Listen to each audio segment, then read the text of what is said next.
conditions are like right now? Oh my gosh, it definitely feels good.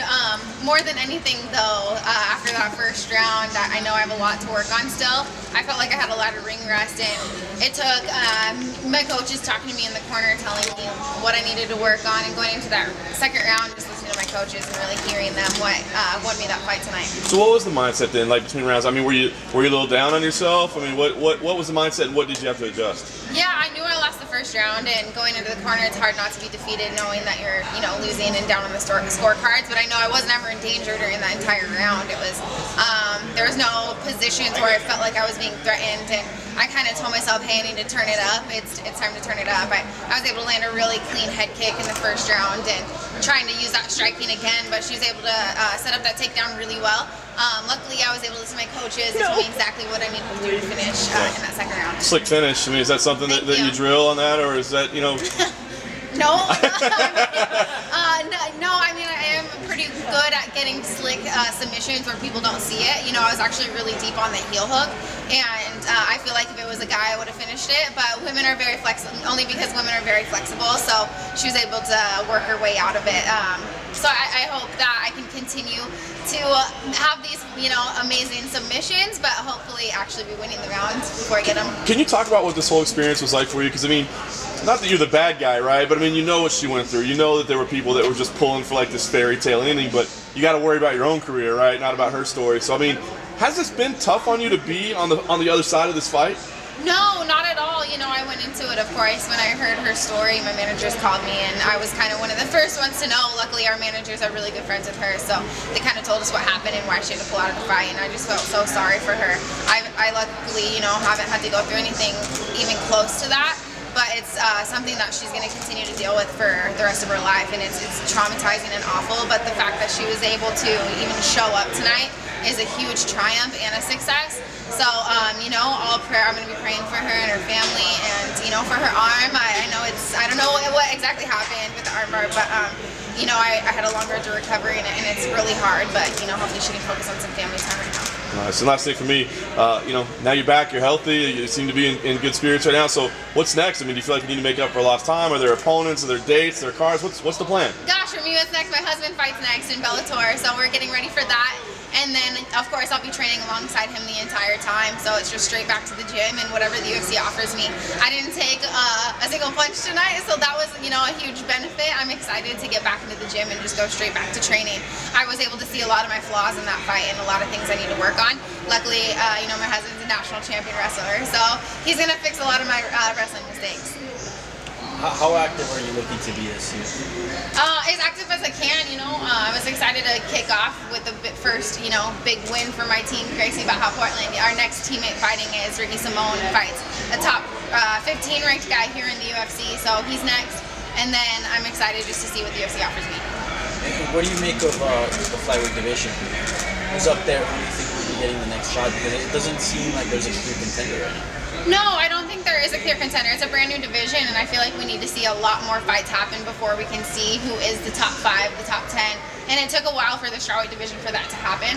And I'm just excited. I want to see who is ranked in the top 15 right now, and hopefully work my way up to a title shot. I think I have a long journey to go, but I'm going to listen to my coaches, and the UFC and whoever they offer me is going to be what I take next.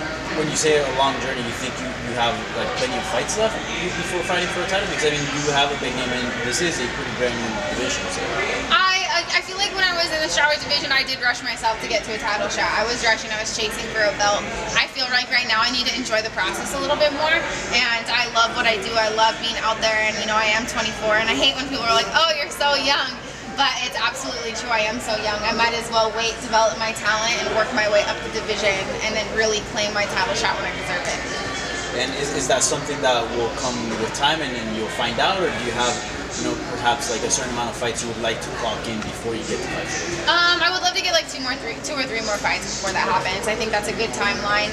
Of course, hopefully I can get a few more fights right away this year. I'm not injured, and hopefully I don't, go re-break anything and have another year layoff. I definitely don't plan on doing that. So, yeah, a few more wins, but of course, when my coaches say I'm ready, that's an ultimate. Was it tough fighting Rachel, because you know what she's been through? So, in some sort of way, you want to wish her well, right? And you were very supportive throughout all this process. But at the same time, you have a job to do, and that's win.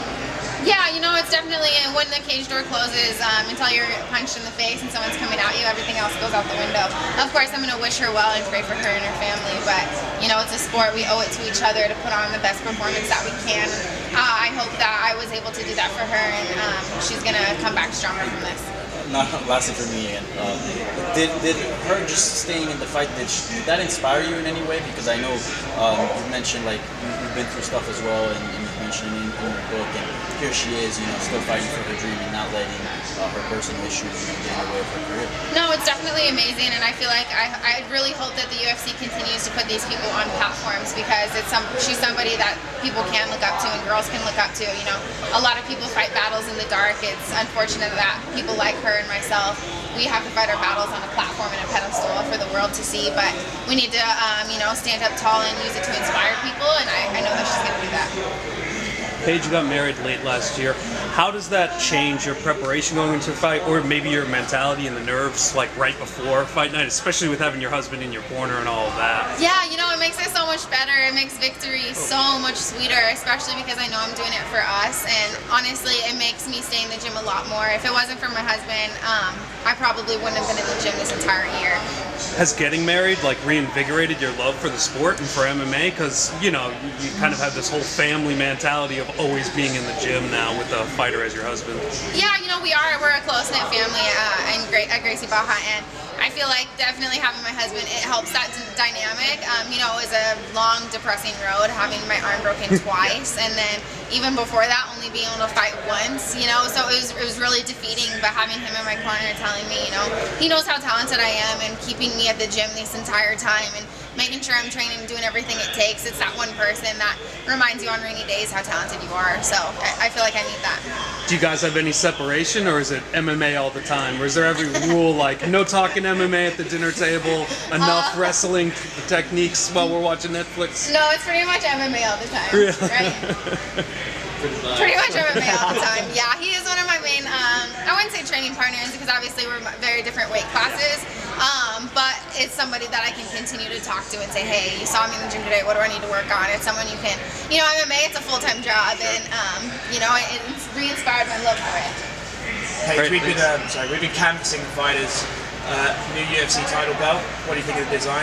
It's awesome. You know, I actually haven't gotten to really look at it. I was focused all week on my fight, but I think it's awesome, and I think as the UFC developing these new belts, it just makes things way more exciting. Your demeanor is always positive. You know, whether you win or lose, you always keep a positive mentality.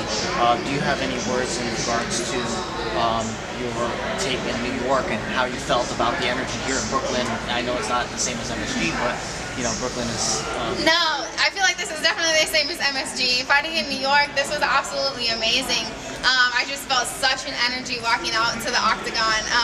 And most of my fans actually, if you know, when I look at my insight on social media, most of my fans are from New York. So it was amazing to be able to fight here. This is my husband's favorite city. You know, I wasn't able to enjoy it this week because I can't eat the pizza, but now I can. So we're going to go get some pizza right now. Awesome. Where are you going? Where should I go? Artichoke. Spumoni Gardens. It's already closed. Yeah. All right, we're going to walk to fight over here. It's too late. Cool. Thanks, Paige. Thank you. Enjoy the pizza.